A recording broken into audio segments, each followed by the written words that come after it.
नमस्कार। प्रस्तुत है आज का चिंतन। सेहत के लिए चोकर अत्यंत लाभकारी है। गेहूं के वजन का लगभग 5वां भाग चोकर होता है, परंतु इस 5वें भाग में ही गेहूं के समस्त खनिज लवणों का 3/4 भाग समाया रहता है। चोकर में अपने वजन का 20वां हिस्सा खनिज लवण और 13वां हिस्सा फॉस्फेट लाइम यानी चूना होता है। चोकर सहित 1 पौंड आटे में 39 ग्रेन पोटाश होता है। 1 पौंड चोकर में 119 ग्रेन पोटाश होता है, लेकिन 1 पौंड चोकर रहित आटे में यह महत्वपूर्ण खनिज लवण मात्र 11 से 12 ग्रेन ही रह जाता है। सुप्रसिद्ध वैज्ञानिक डॉक्टर रॉस का कहना है कि पोटाश की यह कमी कैंसर के मुख्य कारणों में से एक है। साधारण चोकर में 3% चिकनाहट, 12% प्रोटीन और 1/3 सेल्यूलोज भी होता है। अच्छे छने आटे में कई गुना ज़्यादा यह सेल्यूलोज ही भोजन को वजन देता है। इसके अभाव में कब्ज रहने लगती है, जो प्रायः हर बीमारी की जड़ है। चोकर में चूने की मात्रा काफ़ी होती है। 1 पौंड चोकर वाले आटे में 4 ग्रेन चूना होता है, पर चोकर रहित आटे में यह मात्रा सिर्फ 1 ग्रेन रह जाती है। दांत खोखले होने की वजह शरीर में चूने का अभाव होता है। मैदा या बारीक आटा, चीनी, मांस आदि दांत खाने से दांतों को भरपाई के लिए ज़रूरी चूना नहीं मिल पाता। लेकिन अगर चोकर की ठीक मात्रा रोज़ भोजन में ली जाए तो दांत का गिरना रुक जाता है।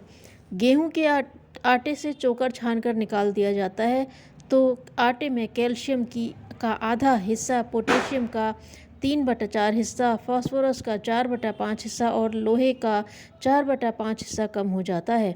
लोहा शरीर में हीमोग्लोबिन के उत्पादन में शीघ्र बढ़ोतरी करता है।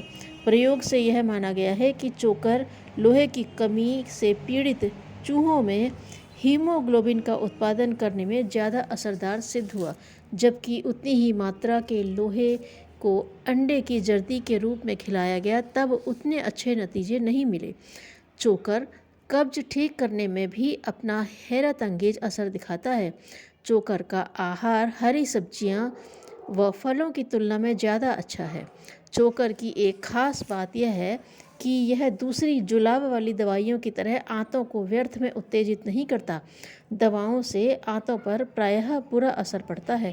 चोकर आंतों को ताकत व स्फूर्ति प्रदान कर उनका काम ठीक तरह से चलाने में मदद करता है। इसलिए अगर आप चाहते हैं कि आपकी आंतें स्वाभाविक रूप से काम करती रहें और आपको कभी कब्ज की शिकायत न हो, तो आटे में से चोकर कभी न निकालें। कब्ज को दूर करने के लिए चोकर का अलग से भी उपयोग किया जा सकता है। 1 या 2 चम्मच चोकर ले लें और किसी भी भोजन में मिलाकर खाएं। वांछित फल पाने के लिए इसकी मात्रा आप बढ़ा भी सकते हैं। यह जरूरी है कि भोजन में अलग से प्रयोग किया जाने वाला चोकर अच्छे किस्म का होना चाहिए और फिर अच्छी प्रकार पकाया जाए।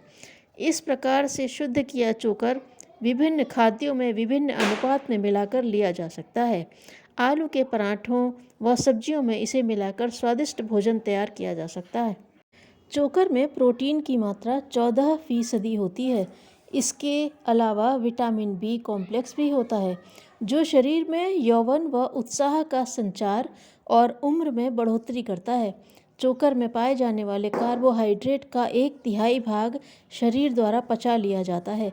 चोकर मल की मात्रा को बढ़ाता है और आंतों की कार्यक्षमता में बढ़ोतरी करता है। इसका रेशा दूसरे साधारण खाए जाने वाले पदार्थों के रेशों की तुलना में शरीर में सड़न को रोकने के लिए ज़्यादा योगदान करता है। चोकर को टीबी के मरीज के भोजन में मिलाने से मरीजों को फ़ायदा मिलता है। स्नायु दुर्बलता व एनीमिया के मरीज चोकर की चाय से अत्यंत लाभ उठा सकते हैं। साफ चोकर को उसकी मात्रा से 6 गुने स्वच्छ पानी में मिलाकर आधे घंटे तक उबालने से चाय तैयार हो जाती है। स्वादिष्ट बनाने के लिए उसमें शहद, चीनी या नींबू का रस भी मिला सकते हैं। इसके 1 प्याले को सुबह शाम लेने से गले की खराश, सर्दी जुकाम आदि में लाभ मिलता है। बच्चे बूढ़े जवान सभी इसका उपयोग चुस्ती देने योग्य पेय के तौर पर भी कर सकते हैं। एक हिस्सा चोकर 8 गुना गेहूं के आटे में मिलाकर चोकर की रोटियां भी बनाई जा सकती हैं। इसी तरह से बिस्किट व केक भी तैयार किए जा सकते हैं। कब्ज, भूख कम लगने और मधुमेह में यह लाभकारी है। पिछले अनेक सालों से मैदा व उससे बने भिन्न खाद्य पदार्थों का इस्तेमाल हमारे देश में बेहद बढ़ गया है, जो सेहत के लिए बहुत हानिकारक है। प्राचीन पद्धति आयुर्वेद में ऐसे खाद्य पदार्थों को नुकसानदेह कहा गया है।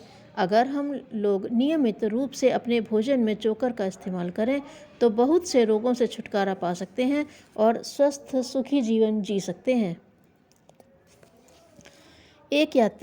एक था यात्री दूर देश की यात्रा पर निकला था। वह अभी एक योजन ही चला था कि एक नदी आ गई। किनारे पर नाव लगी थी। उसने कहा कि यह नदी मेरा क्या करेगी। पाल उसने बांधा नहीं, डांड उसने खोले नहीं, जाने कैसे जल्दी थी। मल्लाह को उसने पुकारा नहीं। बादल गरज रहे थे, लहरें तूफान उठा रही थी, फिर भी वह माना नहीं। नाव को लंगर से खोल दिया और आप भी उसमें सवार हो गया। किनारा जैसे तैसे निकल गया, पर नाव मझधार में आई। वैसे ही भंवरों और उत्ताल तरंगों ने आ घेरा। नाव एक बार ऊपर तक उछली और दूसरे ही क्षण यात्री को समेट जल में समा गई। एक दूसरा यात्री आया। किनारे लगी नाव टूटी फूटी थी, डांड कमज़ोर थे, पाल फटा हुआ था, तो भी उसने युक्ति से काम लिया। नाविक को बुलाया और कहा, मुझे उस पार तक पहुंचा दो। नाविक यात्री को लेकर चल पड़ा। लहरों से संघर्ष किया, तूफान टकराए। हवा ने पूरी ताकत लगाकर नाव को भटकाने का पूरा प्रयत्न किया, पर नाविक उन सब कठिनाइयों से परिचित था। एक एक को संभालता हुआ यात्री को सकुशल दूसरे पार ले आया।